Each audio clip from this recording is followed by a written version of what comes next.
মিশরের সিনাই উপদ্বীপের পশ্চিমে অবস্থিত সুয়েজ খাল মনুষ্য নির্মিত একটি কৃত্রিম খাল। এই খালটি ভূমধ্য সাগর ও লোহিত সাগরের মাঝে সংযোগে স্থাপন করেছে। বিস্তীর্ণ বালুর মরুভূমি খনন করে তৈরি করা হয়েছে বর্তমান বিশ্ব বাণিজ্যের এই গুরুত্বপূর্ণ পথটি। ধারণা করা হয় সমুদ্র বাণিজ্যর প্রায় 10% পরিচালিত হয় এই খাল দিয়ে। এশিয়ার সাথে ইউরোপের যোগাযোগ সহজতর করার জন্যই খনন করা হয় সুয়েজ খাল।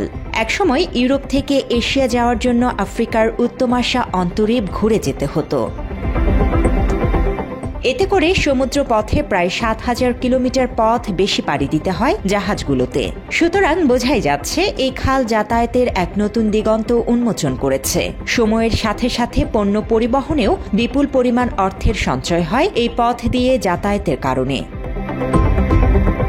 1859 সালে শুরু হয়ে 10 বছর ধরে চলে এই খনন কাজ। পরিশেষে 1869 খ্রিস্টাব্দে সর্বসাধারণের জন্য খুলে দেয়া হয় এটি। শুরুতে এর দৈর্ঘ্য ছিল 164 কিলোমিটার এবং গভীরতা ছিল 8 মিটার। এরপর বেশ কিছু সংস্কার ও সম্প্রসারণের কাজ করা হয়। 2010 সালের হিসাব মতে এর দৈর্ঘ্য 190.3 কিলোমিটার, গভীরতা 24 মিটার।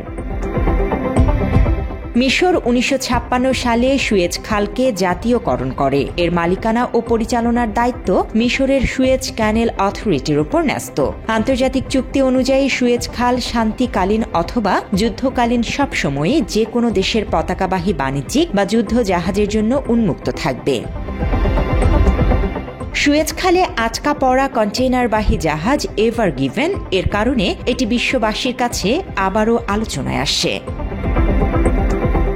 জান্নাতুল ফেরদৌস তমা, বাংলা এডিশন।